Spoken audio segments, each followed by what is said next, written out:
NCP কোনো চাঁদাবাজের দল নয়, এনসিপি কোনো টেন্ডারবাজের দল নয়। এনসিপি উঠে এসেছে সংকট থেকে। জামাতের সঙ্গে জোট জাতির সঙ্গে প্রতারণার শামিল।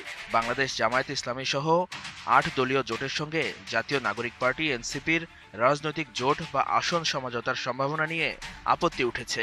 দলটির কেন্দ্রীয় কমিটির ৩০ জন সদস্য আপত্তি জানিয়ে আহ্বায়ক নাহিদ ইসলামকে চিঠি দিয়েছেন। শনিবার ২৭ ডিসেম্বর তারা চিঠি প্রেরণ করেন। দলের কেন্দ্রীয় এক নেতা এ তথ্য নিশ্চিত করেছে। চিঠিতে নেতারা তাদের আপত্তির ভিত্তি হিসাবে এনসিপির ঘোষিত আদর্শ, জুলাই গণঅভ্যুত্থান সম্পর্কিত ঐতিহাসিক দায়বদ্ধতা এবং গণতান্ত্রিক নৈতিকতার কথা তুলে ধরেন।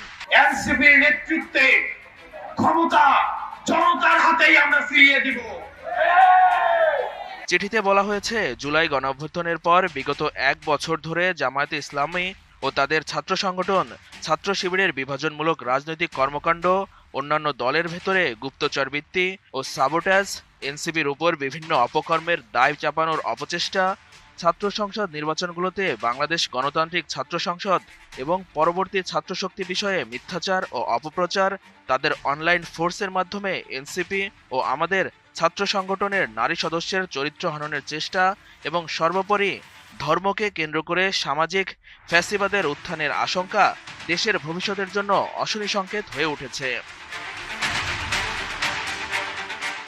চিঠিতে আরও বলা হয়েছে, জামায়াতে ইসলামের রাজনৈতিক ইতিহাস, বিশেষ করে ১৯৭১ সালের মহান মুক্তিযুদ্ধের সময় তাদের স্বাধীনতা বিরোধী ভূমিকা, গণহত্যায় সহযোগিতা এবং সে সময় সংঘটিত বিভিন্ন অপরাধ প্রশ্নে তাদের অবস্থান বাংলাদেশের গণতান্ত্রিক চেতনা ও আমাদের দলের মূল্যবোধের সঙ্গে মৌলিকভাবে সাংঘর্ষিক। জামায়াতে ইসলামের সঙ্গে কোনো ধরনের জোট এনসিপির নৈতিক অবস্থানকে দুর্বল করবে বলে চিঠিতে নেতারা উল্লেখ করেন। রাজনৈতিক বিশ্বাসযোগ্যতার ওপর এর দীর্ঘমেয়াদী নেতিবাচক প্রভাব ফেলবে বলেও তারা মনে করেন। নেতারা বলেন, এর আগে দলের আহ্বায়ক নাহিদ ইসলাম ও মুখ্য সমন্বয়ক নাসির উদ্দিন পাটোয়ারি একাধিকবার ৩০০ আসনে প্রার্থী দিয়ে স্বতন্ত্র নির্বাচন করার ঘোষণা দিয়েছেন। প্রায় ১৫০০ মনোনয়নপত্র বিক্রি করে ১২৫ জন প্রার্থী ঘোষণা করেছেন। এখন অল্প কিছু আসনের জন্য কোনো জোটে যাওয়া জাতির সঙ্গে প্রতারণার শামিল বলে তারা মনে করছেন।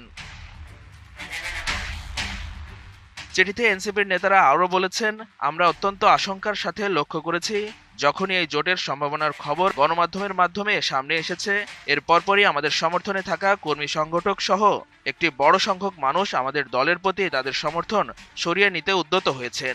যদি আমাদের সমর্থন করা মধ্যপন্থী এবং নতুন রাজনীতি প্রত্যাশা করা মানুষেরা সমর্থন সরিয়ে নেয়, তাহলে ভবিষ্যতে পার্টির মধ্যপন্থী সমর্থক ভিত্তি হারাবে।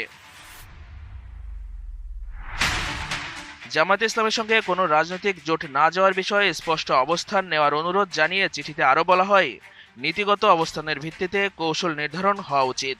কৌশলগত কারণে নীতিগত অবস্থান বিসর্জন দেওয়া উচিত নয়।